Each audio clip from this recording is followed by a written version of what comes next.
Ce matin, le thème que nous allons aborder, c'est l'église locale en prière. L'église locale en prière, les temps de la prière. 2 points, les temps de la prière. Au premier culte, nous avons vu l'église locale en prière, le partenariat spirituel de prière. Nous avons montré comment Dieu nous donne une possibilité de nous retrouver 2 à 2 et de former ainsi l'église et de prier. Alors, vous pouvez prendre l'enseignement, il est très important parce qu'ensemble, nous allons ensemble dans la même direction. Nous ouvrons encore nos Bibles dans Actes chapitre 2, versets 42 à 47.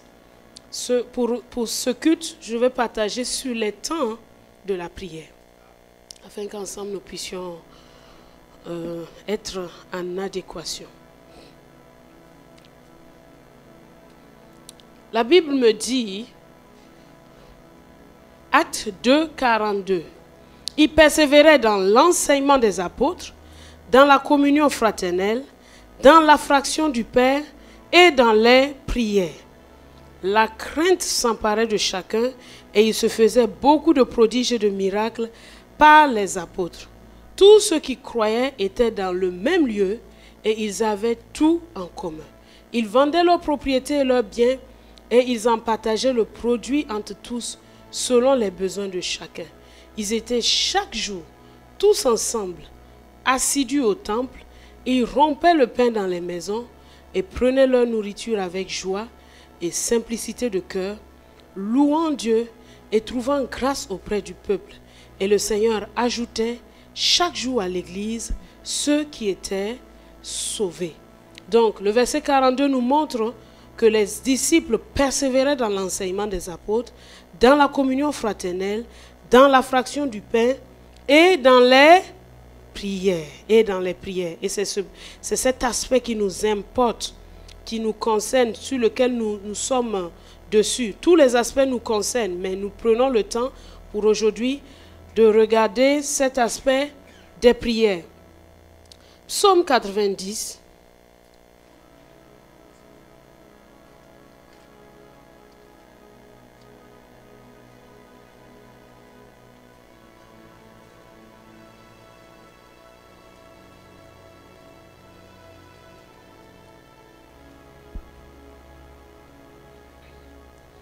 Psaume 90, verset 12.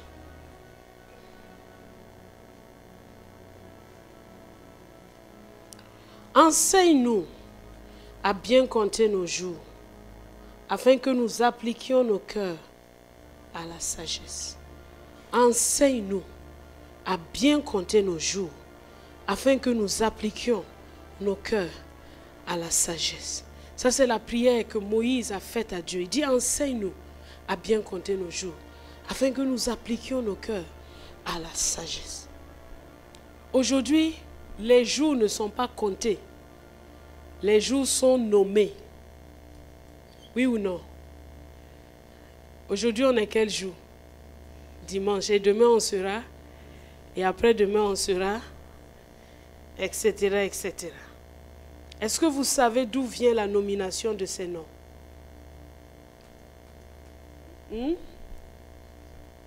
Du monde, des lézards, de César, ok. D'où vient la nomination des jours? Vous ne savez pas, hein? Ça vient des dieux grecs, des astres, comme mercredi, ça vient de Mercure. Vous ne savez pas ça? Jeudi, c'est Jupiter. Ça vient de Jupiter. Mais est-ce que Dieu, le créateur des cieux et la terre, a nommé les jours de cette façon? Pourquoi Moïse peut poser la question, enseigne-nous à bien compter nos jours, afin que nous appliquions nos cœurs à la sagesse? Ça veut dire que chaque jour, Dieu a mis en chaque jour un programme précis, quelque chose de précis, Et Moïse se rend compte qu'en fait, la somme de tous ces jours dans la vie sont la somme de chaque jour que Dieu a fait. Et que s'il apprend à bien compter chacun de ces jours, alors il serait sage dans la vie. Et il dit, apprends-nous à bien compter nos jours. Apprends-nous à bien compter nos jours. Regardez, Genèse chapitre 1. Nous retournons au commencement. Comment est-ce que Dieu faisait ces choses? Genèse chapitre 1.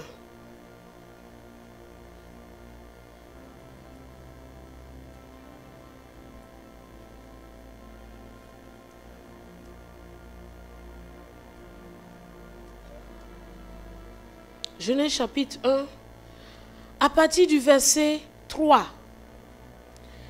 Dieu dit que la lumière soit, et la lumière fut. Dieu vit que la lumière était bonne, et Dieu sépara la lumière d'avec les ténèbres. Dieu appela la lumière jour, et les ténèbres nuit. Ainsi, il y eut un soir et il y eut un matin, et ce fut quoi? Le premier jour. Verset 8. Dieu appela l'étendue ciel. Ainsi il y eut un soir et il y eut un matin. Et ce fut quoi? Le second jour. Verset 13. Ainsi il y eut un soir et il y eut un matin. Et ce fut quoi? Verset 19. Il y eut un soir et il y eut un matin. Et ce fut le... Verset 23. Il y eut un soir et il y eut un matin et ce fut le... Verset 31. Dieu vit tout ce qu'il avait fait et voici, cela était très bon. Ainsi, il y eut un soir et il y eut un matin et ce fut le... Verset 2 du chapitre 2. Dieu acheva au 7e jour son œuvre qu'il avait faite. Il se reposa au 7e jour de toute son œuvre qu'il avait faite. Dieu bénit le 7e jour et il le sanctifia parce qu'en ce jour, il se reposa de toute son œuvre. Alors aujourd'hui, on est le quelième jour? Le quoi? Aujourd'hui, on est quel jour? Aujourd'hui, on est le quelième jour? Le quoi? Ça s'est divisé en deux. D'autres disent 7e, d'autres disent 1er jour. Matthieu 28.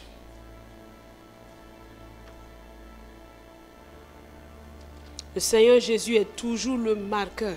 Celui qui vient marquer les temps et les circonstances. Matthieu 28, verset 1. Matthieu 28, verset 1. Après le sabbat, à l'aube du...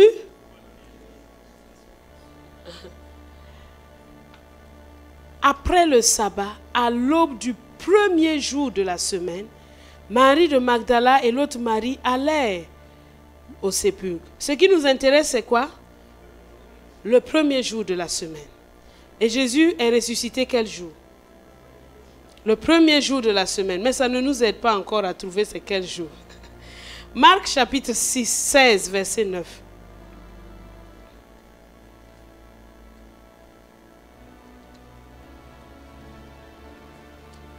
Marc 16. Marc 16, verset 9.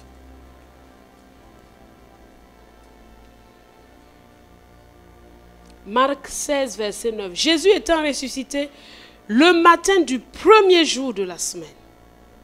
Donc Jésus est ressuscité le matin du premier jour de la semaine. Mais Matthieu nous montre que c'était après le sabbat. Et le sabbat des Juifs, c'est quel jour? Samedi. Donc Jésus est ressuscité dimanche matin. Et c'est notre premier jour de la semaine. Alors ce jour, le premier jour de la semaine, est le jour de la puissance de la résurrection. Notez ça. Le jour de la puissance de la résurrection. Donc chaque premier jour de la semaine, Dieu inscrit ça comme le jour de la puissance de la résurrection. Quand tu viens en ce lieu, qu'on est assemblé, la puissance de la résurrection est à l'œuvre, touchant certains dans les maladies, touchant d'autres dans les afflictions, touchant d'autres dans l'aveuglement, touchant d'autres dans quelques domaines où la mort a touché. Le premier jour est le jour de la puissance de la résurrection. Donc, apprends à bien compter tes jours. Chaque dimanche matin, c'est un jour de résurrection. Ce n'est pas un jour ordinaire, c'est un jour que Dieu met à part. Et quand vous lisez Apocalypse, la Bible me dit que le jour du Seigneur, je fus ravi en esprit. Pourquoi pas un autre jour? Dieu est le maître des temps et des circonstances. Et il fait toutes choses bonnes en son temps. Il ne sort pas de son programme. Et tu as besoin de savoir ça. Chaque dimanche, chaque jour que nous nous rassemblons, qui est le jour du Seigneur, c'est le jour de la puissance, de la résurrection. Alléluia. Le deuxième jour, retournons dans Matthieu chapitre 1.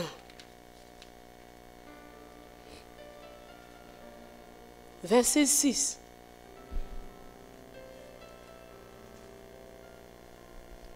« 6 à 8. La Bible dit qu'il y a une étendue entre les eaux et qu'elle sépare les eaux d'avec les eaux. Dieu fit Genèse, pas Matthieu. Genèse chapitre 1, verset 6 à 8. Excusez-moi. Genèse 1, 6 à 8. Dieu dit qu'il y a une étendue d'entre les eaux et qu'elle sépare les eaux d'avec les eaux. Dieu fit l'étendue et il sépara les eaux qui sont au-dessous de l'étendue d'avec les eaux qui sont au-dessus de l'étendue. Et il en fut ainsi. Dieu appela l'étendue ciel. Il y eut un soir et il y eut un matin.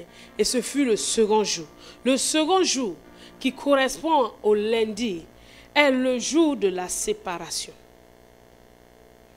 La séparation entre le terrestre et le céleste.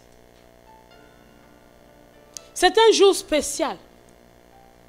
Colossiens 3:1 me dit, puisque vous êtes ressuscités avec Christ, affectionnez-vous aux choses d'en haut. Donc, le lundi est un jour d'affection aux choses célestes.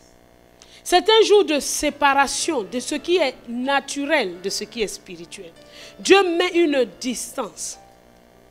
Alléluia. C'est le jour de la séparation. Donc, en ce jour-là, votre prière, ce qui concerne les séparations de ce qui est vil, charnel, irrépréhensible, démoniaque, de ce qui est précieux, est porteur en ce jour. Parce qu'en ce jour-là, Dieu a séparé. Il a dit c'est le second jour. Alléluia. Le troisième jour,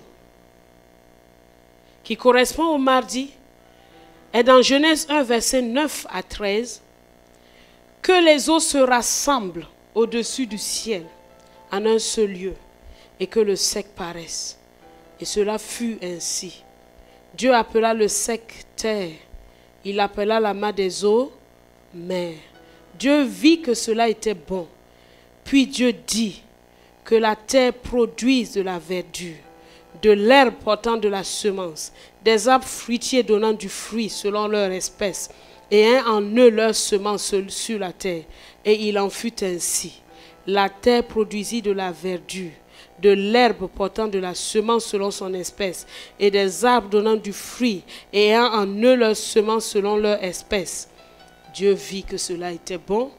Ainsi il y eut un soir, et il y eut un matin, et ce fut le troisième jour. C'est le jour de quoi? Hein?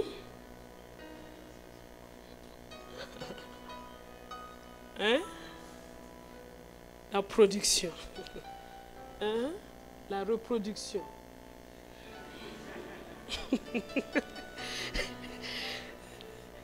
Que les eaux qui sont au-dessus du ciel se rassemblent en un seul lieu et que le sec paraisse.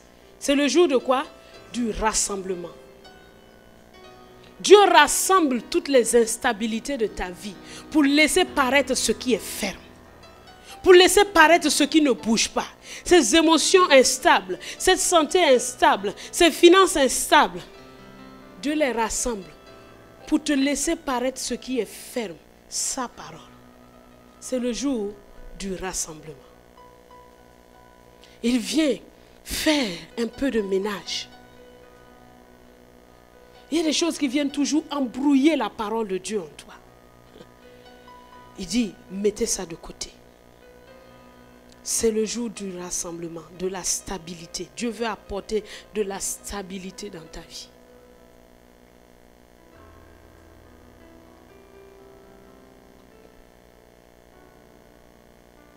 Le 4e jour, qui correspond au mercredi, se trouve dans Genèse chapitre 1, verset 14 à 18.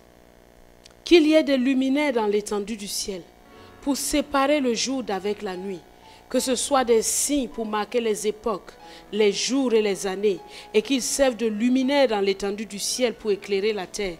Et cela fut ainsi. Dieu fit les 2 grands luminaires, le plus grand luminaire pour présider au jour et le plus petit pour présider à la nuit. Il fit aussi les étoiles. Dieu les plaça dans l'étendue du ciel pour éclairer la terre, pour présider au jour et à la nuit, et pour séparer la lumière d'avec les ténèbres. Dieu vit que cela était bon. Il y eut un soir et il y eut un matin, et ce fut le 4e jour. Ce jour est le jour de quoi?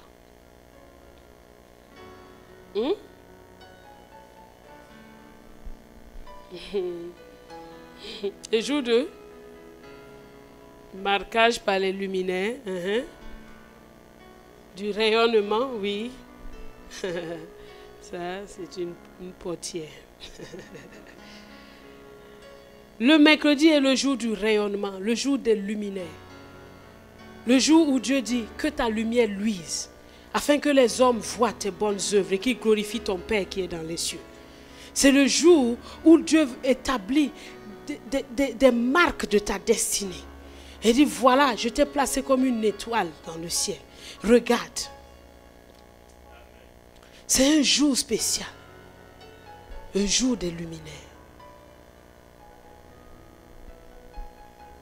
Dieu marque des choses dans ta vie en ce jour-là. Le 5e jour, qui correspond à Genèse chapitre 1, verset 20 à 23, nous dit que les eaux produisent en abondance des animaux vivants et que les oiseaux volent sur la terre vers l'étendue du ciel. Dieu créa les grands poissons et tous les animaux vivants qui se meuvent et que les eaux produisent en abondance selon leur espèce. Il créa aussi tout oiseau ailé selon son espèce. Dieu vit que cela était bon. Dieu les bénit en disant, soyez féconds, multipliez, remplissez les eaux des mers et que les oiseaux se multiplient sur la terre. Et ainsi, il y eut un soir et il y eut un matin et ce fut le 5e jour. Le 5e jour, c'est le jour de quoi? L'abondance, la productivité. La productivité. Donc c'est un jour où Dieu veut vous faire produire des choses extraordinaires. Où la médiocrité, le faible rendement ne doit pas être là. Donc chaque jour a sa destinée. Ainsi, semaine après semaine, Dieu doit achever son planning en ayant fait chaque jour ce qu'il a voulu faire. Mais il faut que tu pries pour que son règne vienne et que sa volonté soit faite dans son église et dans ta vie. Il faut que tu pries. Il faut que tu pries. C'est pour ça que Jésus a dit, quand vous priez, dites notre Père qui est aux cieux, que ton règne vienne, que ta volonté soit faite. Dieu a créé toutes ces choses parce que c'était sa volonté. Et aujourd'hui, il fait encore de grandes choses selon sa volonté.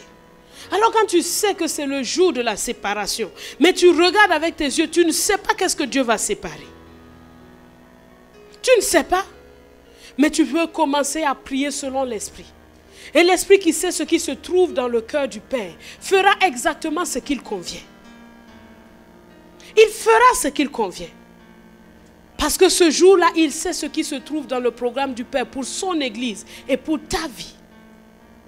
Mais quand tu as cette connaissance-là, tu pries avec... Tu sais que tu as une œuvre à accomplir. Oui ou non? Jésus a dit, j'ai achevé l'œuvre. Ça veut dire qu'il y a une œuvre à faire dans la prière.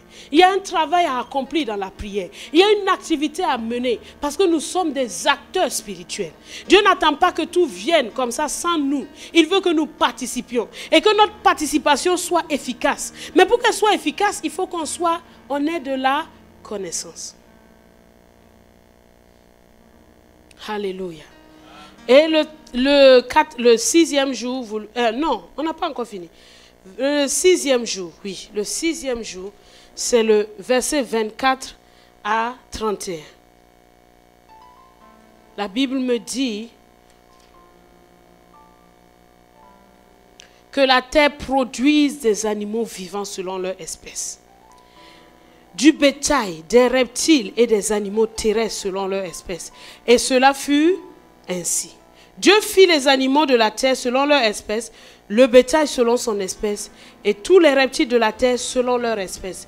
Dieu vit que cela était bon, et Dieu dit, faisons l'homme à notre image, selon notre ressemblance, et qu'il domine sur les poissons de la mer, sur les oiseaux du ciel, sur le bétail, et sur toute la terre, et sur tous les reptiles qui rampent sur la terre.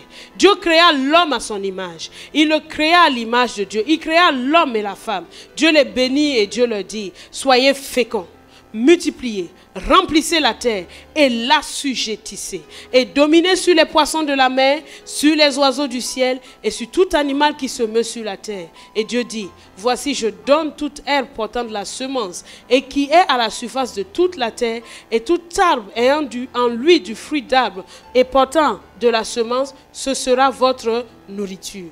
Et à tout animal de la terre, à tout oiseau du ciel et à tout ce qui se meut sur la terre, ayant en soi un souffle de vie, je donne toute herbe verte pour nourriture. Et seulement le vendredi qu'ils ont mangé. Il a été créé jeudi, mais Dieu attendait que l'homme soit créé d'abord. Et cela fut ainsi. Dieu vit tout ce qu'il avait fait et voici, cela était très bon. Il y eut un soir et il y eut un matin. Et ce fut le sixième jour. Le sixième jour, c'est le jour de la création de l'homme, la création des espèces, c'est le jour de l'autorité, de la domination. C'est le jour de la domination. Vous avez souvent entendu, jeudi noir, les crashs boursiers, c'est l'ennemi qui vient saper ce que Dieu a décidé que ce jour-là doit être.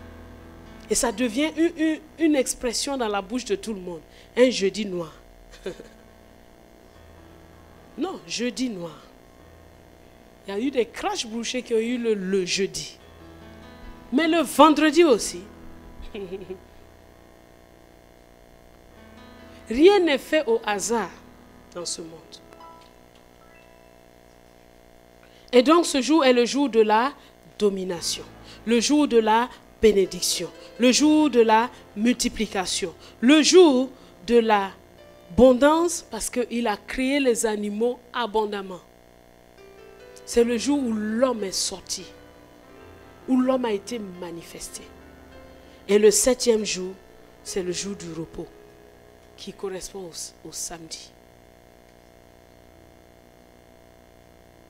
Voilà ce que Moïse demandait à Dieu de lui donner de faire. C'est Moïse qui a écrit Genèse. Il savait tout ça. Mais il fait une prière. Il dit à Dieu, apprends-nous à bien compter nos jours, afin que nous appliquions nos cœurs à la sagesse. Parce que connaître ces choses-là ne suffit pas. Il le savait lui aussi. De manière intellectuelle, il le savait. Mais il savait que connaître ça seulement ne suffit pas. C'est pour ça qu'il a demandé à Dieu, enseigne-nous à bien compter nos jours. Enseigne-nous à bien compter nos jours. Job.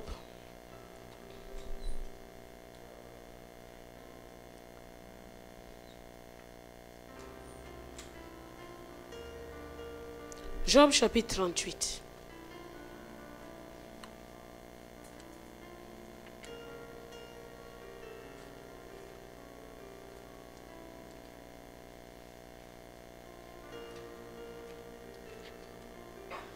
Versets 12 à 15. Là, Job a fini de se plaindre. Disons, il n'avait plus de mots. Et Dieu apparaît, Dieu lui parle au milieu de la tempête. Et Dieu lui pose une question. Ça, c'est Dieu qui parle. Il dit, depuis que tu existes, as-tu commandé au matin? As-tu montré sa place à l'aurore? Pour qu'elle saisisse les extrémités de la terre et que les méchants en soient secoués. Il pose une question, Dieu pose une question à Job. Il dit, depuis que tu existes, as-tu commandé au matin? Si on veut mettre cette phrase en affirmatif, qu'est-ce que ça va donner? Commande au matin. À l'affirmatif. Ça, c'est une phrase interrogative.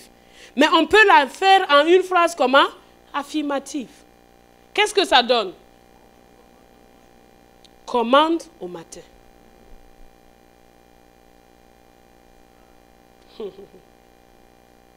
Commande au matin. Verset 14. Pour que la terre se transforme comme l'argile qui reçoit une empreinte. Il dit, pour que la terre se transforme comme une argile qui reçoit son empreinte. Ça veut dire que Dieu, à l'aube, il a une manière d'imprimer la journée comme de l'argile qui reçoit une empreinte. L'argile est là, on vient, on met un seau. Ça reste là. Sur le seau qui a été mis là, c'est ça qui est là. Donc Dieu fait ça quand? À l'aube. Celui qui ne sommeille ni ne dort, il fait ça à l'aube. Il dit, depuis que tu existes, as-tu commandé au matin pour qu'elle saisisse les extrémités de la terre et que les méchants en soient secoués? Pour que la terre se transforme comme l'argile qui reçoit une empreinte. C'est pour ça que chaque matin quand tu te lèves, tu dois louer et rendre grâce à Dieu. Parce que celui qui ne sommeille ni ne dort, commande à l'aube chaque matin pour qu'elle saisisse les extrémités de la terre. Donc si les extrémités de la terre sont saisies, est-ce que c'est le milieu qui peut échapper? Non! Et pour que les méchants soient secoués, David pouvait dire, chaque matin, Seigneur, tu détruis les méchants. Il a écrit ça dans un psaume. Il dit, chaque matin, tu effaces les méchants de la terre. Donc Dieu a une manière de faire. C'est pour cela que chaque jour, nous pouvons nous lever avec joie, voir cette journée avec joie. Pourquoi? Parce que notre Créateur, lui, il s'est commandé au matin. Il s'est secoué la terre. Il s'est secoué les méchants. Il s'est donné une empreinte à la terre. Il s'est lui donné une marque pour que nous vivions dedans. Chaque matin, Dieu fait ça. Chaque jour. Mais est-ce que toi, tu es au courant? Es-tu au courant de l'empreinte qu'il a donnée à ta journée?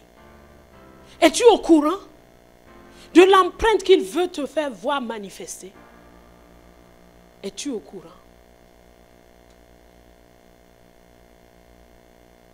Ou subis-tu les événements qui arrivent sans avoir rien à dire? Celui qui sait tout, sait que ce dossier, cet appel d'offres auquel tu réponds, il y a quelque chose en dessous qui va te faire perdre de l'argent. Et toi, tu vois seulement le dessus. Et tu es allé vers lui avec ce dossier et qu'il te montre l'empreinte de la journée.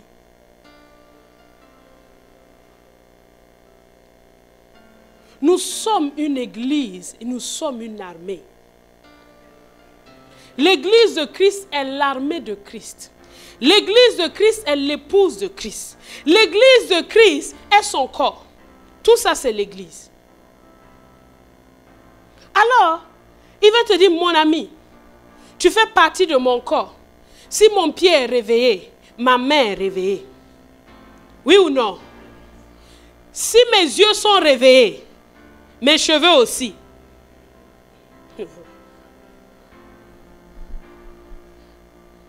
Alors il dit, je veux que tu prennes conscience qu'il y a une œuvre à faire chaque matin. Ce n'est pas une œuvre de kung-fu. Vous voyez? Il y a des gens qui vivent dans une si grande peur que quand ils se lèvent le matin, c'est des combats qu'ils sont en train de mener. Tu penses que ce sont tes combats-là qui vont changer les choses? Non. Tu dois voir ce qu'il a fait et croire ça. Est-ce que tu me comprends? Tu dois voir ce qu'il a fait et croire ça.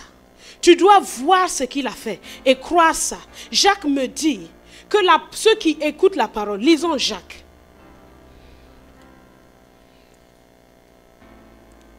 L'apôtre Jacques.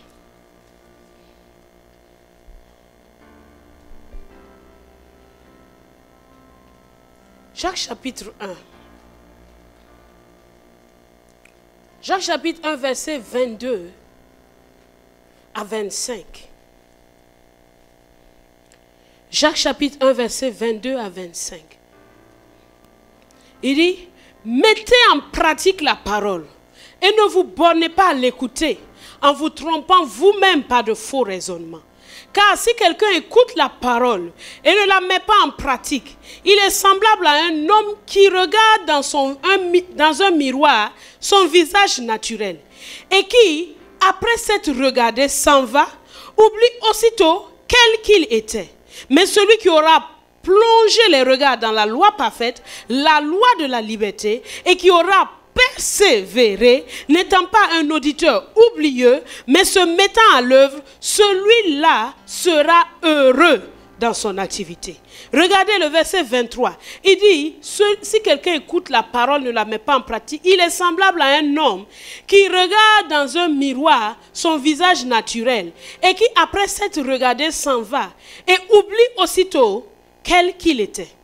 Il compare la pratique de la parole au souvenir, à la conscience que nous avons vue dans le miroir. Comprenez ça? Regardez bien le verset. Parfois nous lisons les versets, mais nous avons déjà notre compréhension dans notre tête. Relisons le verset.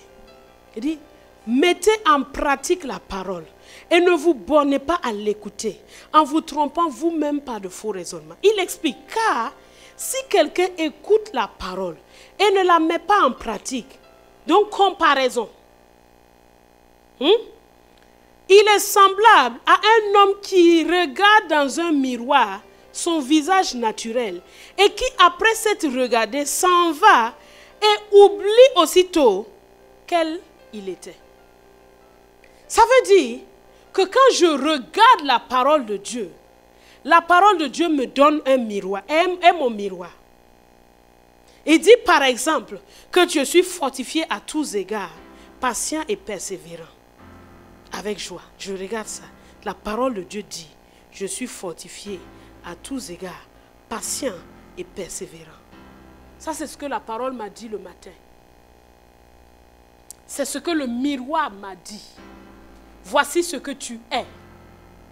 Si je sors la journée, quelque chose, un événement, une circonstance arrive et que je dois répondre à cette circonstance par rapport au miroir et que j'ai oublié et que je commence par dire, vraiment, je suis triste, je suis faible, je suis angoissé, je n'ai pas de joie, vous comprenez? J'ai oublié ce que le miroir m'a dit. En ce moment, je ne mets plus la parole en pratique. Est-ce que vous comprenez? La pratique de la parole, un aspect de la pratique de la parole, c'est d'être conscient de ce que la parole dit. Et donc, quand le matin, je me suis levée, et Dieu me montre que c'est une belle journée, c'est une journée de grâce. C'est une journée où il veut sauver des vies. Je peux aller dans ma journée et quelque chose se présente à moi contraire. Quelle est ma réaction? Si j'ai oublié l'empreinte que Dieu a donnée à cette journée et que je ne tiens pas ferme dans ce qu'il a donné comme empreinte à cette journée, je suis un auditeur oublié. Je me suis borné seulement à écouter sans la pratiquer.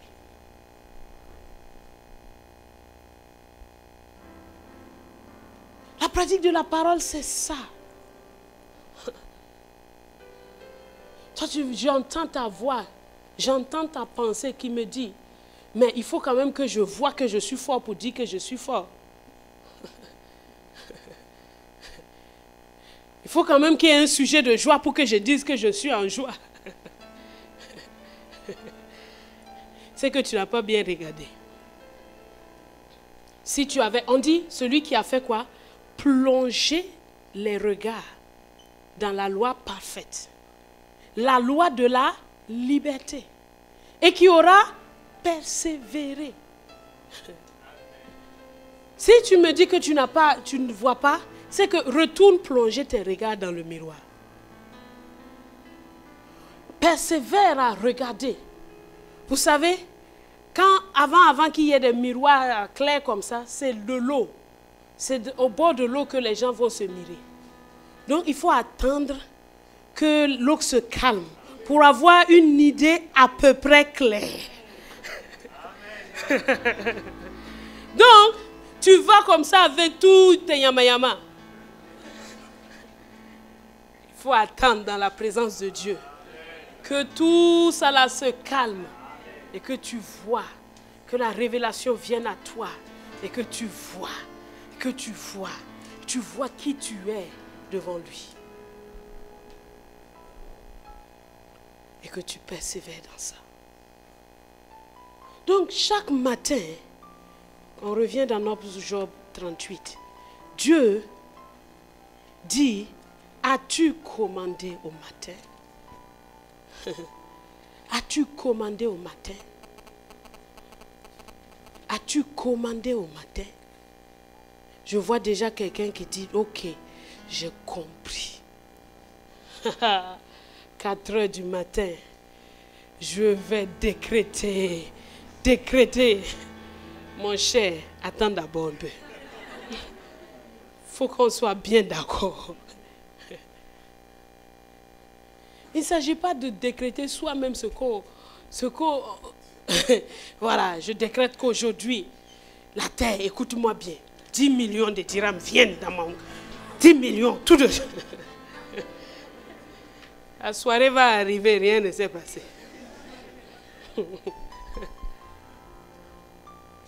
Depuis que tu existes, as-tu commandé au matin?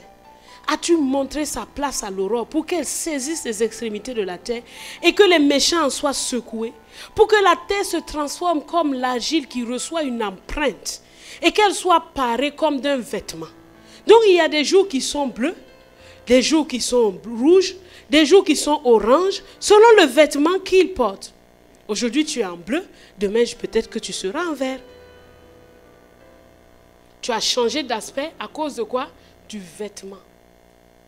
Donc Dieu revêt chaque jour d'une couleur. Mais vous savez que nous sommes dans une dépendance et dans une intimité profonde avec Dieu. On ne peut pas faire les choses par soi-même. Jésus disait, je ne fais que ce que je vois faire au Père. C'est pour cela que cette règle-là, si tu veux qu'elle soit efficace, il faut que tu cultives la présence de Dieu. Pour savoir qu'est-ce que papa fait. Et quand tu as vu ce que papa fait, aussi grand soit-il, aussi haut soit-il, tu peux le déclarer avec foi. Parce que tu as quoi? L'autorité à ce moment-là. Dieu peut le matin te montrer la vision de la journée. Comment il veut que la journée soit. Comment les choses vont se passer dans ton bureau. Comment tel ou tel va essayer de t'embêter. Comment tel ou tel va venir t'apporter quelque chose. Comment il peut te donner tout ça à l'aube. Il peut te donner tout ça à l'aube. Ça c'est pour ta vie personnelle. Et ça, je sais que ça vous intéresse. Mais qu'est-ce qui compte? Et ce qui concerne les autres autour de toi? Et ce qui concerne le salut à apporter aux autres? Le matin aussi, On dit que alors qu'il faisait très sombre, Jésus sortit. Quand les disciples l'ont trouvé, ils lui ont demandé, Maître, on te cherche. Il dit, allons ailleurs, car c'est pour cela que je suis sorti. Il est sorti pour savoir ce qu'il devait faire dans la journée. Donc le matin, Dieu peut te donner des noms. Appelle un tel. Bénis un tel. Envoie ceci à un tel. Fais cela à un tel. À ce moment-là, tu es vraiment dans ton rôle de bénédiction.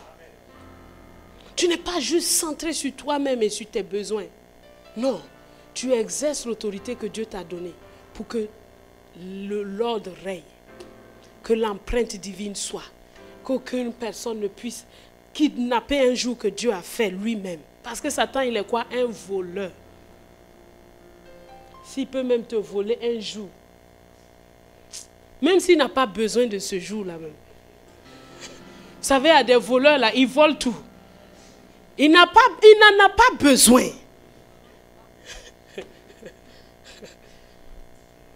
Mais ils volent. Est-ce que vous comprenez? Le matin est un temps de prière. Ne sors pas de ta maison en fracas, sans être assis tranquillement avec Dieu. Pas pour commander des choses, comme je t'ai dit là. Assis-toi d'abord avec Dieu. David a dit, je réveillerai l'aurore. Réveille-toi mon luth, ma harpe. Je veux le louer. Lève-toi le matin, conscient que tu as un papa dans le ciel qui s'occupe de ton cas. Lève-toi le matin avec confiance, avec joie. Lève-toi le matin en disant merci Seigneur. Parce que quand tu te réveilles le matin, tous les challenges de la journée viennent à toi comme un ouragan, n'est-ce pas? Tout. Et la peur veut t'envahir, l'angoisse veut t'envahir, la crainte veut te prendre. Papa dit, écoute, il y a un endroit où tu dois t'asseoir. Et avec moi, on va causer. Et je vais te montrer l'empreinte que j'ai donnée à la journée. N'aie pas peur de ce tumulte-là. N'aie pas peur de cet ouragan. N'aie pas peur de ces choses-là. Moi, j'ai un chemin. Et tu vas voir comment tes journées seront paisibles dans le repos. Mais si tu commences à négliger ça, eh bien, l'ouragan est de retour. Parce qu'il n'y a rien que Dieu va te donner à faire en un jour qui ne rentre pas dans 24 heures là. Si ça dépasse 24 heures, c'est qu'il y a des choses là-bas que Dieu ne t'a pas donné à faire. Tout là doit rentrer dans 24 heures. Dieu n'est pas insensé. Tout doit rentrer dans 24 heures. S'il y en a trop, c'est que mon ami va t'asseoir pour voir. Ou bien, tu as une idée que c'est trop. Parfois, on pense qu'on a trop à faire. Mais avec une sagesse, on peut tout faire en un temps. Alléluia.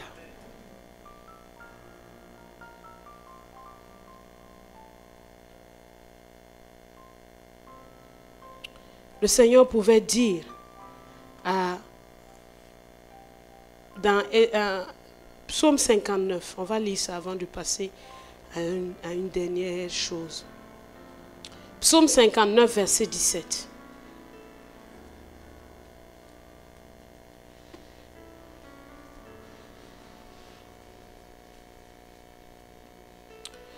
Moi, je chanterai ta force. Dès le matin, je célébrerai ta bonté, car tu es pour moi une haute retraite, un refuge au temps de la détresse. Un refuge au temps de ma détresse. Moi, je chanterai ta force, car tu es pour moi une haute retraite, un refuge au temps de ma détresse. Psaume 5, verset 4.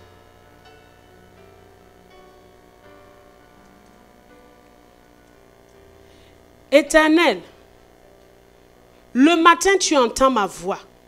Le matin je me tourne vers toi et je regarde. Waouh! Job chapitre 7, verset 17 à 18. Job chapitre 7, verset 17 à 18.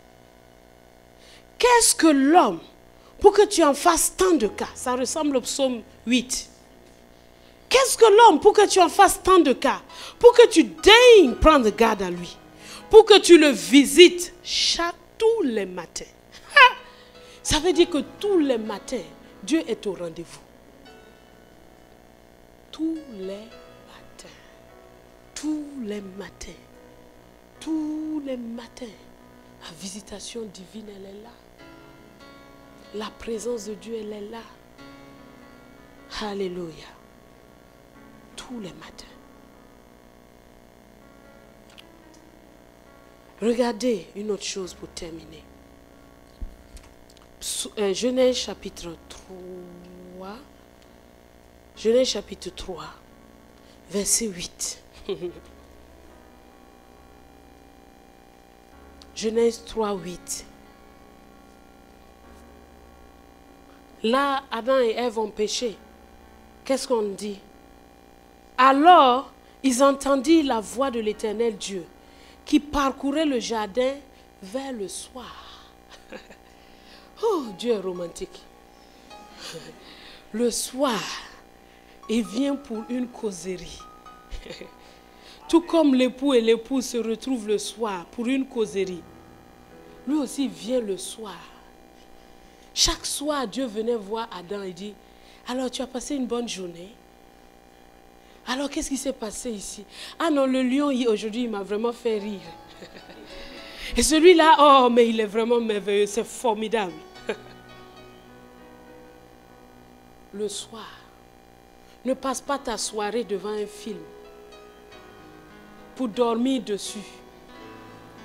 Tu peux te détendre avec un film, hein? Il n'y a pas de problème avec ça. Mais ne finis pas ta soirée devant un film. Le soir, papa veut causer avec toi. Le matin, il veut causer avec toi. Le soir, il veut causer avec toi. Il parcourt le jardin. Il dit, où es-tu? Donc, même la faute que tu as faite dans la journée, Dieu t'est déjà au courant. Mais il vient quand même. Adam aurait pu dire comme David, j'ai péché. Mais il n'a jamais reconnu qu'il a péché.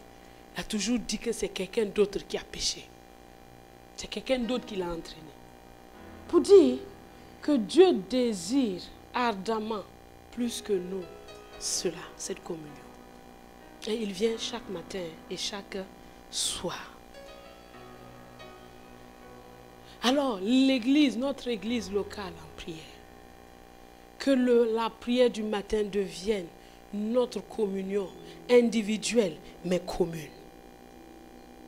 Est-ce que vous me comprenez? Parce qu'on est indivisible. On va sortir de cet endroit, on va partir. Hein? Mais spirituellement, on n'est jamais séparés. Parce qu'on est un corps. Je ne peux pas dire que j'envoie mes pieds chez moi à Oulfa et puis à Sidi Marouf et puis que je laisse mon autre pied ici.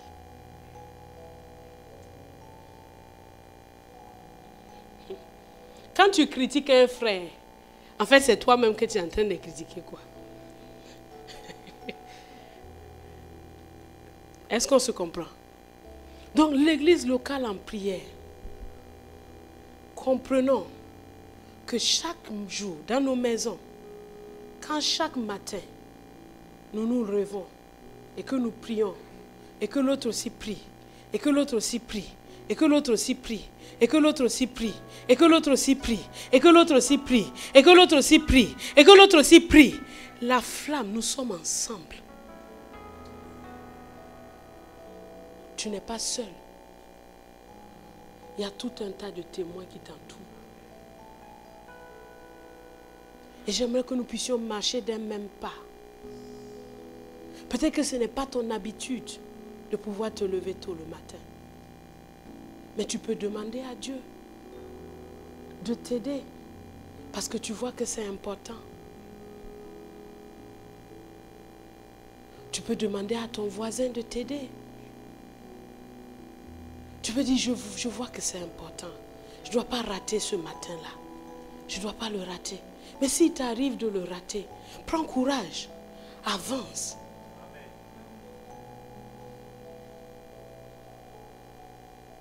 Cultivons un esprit de prière.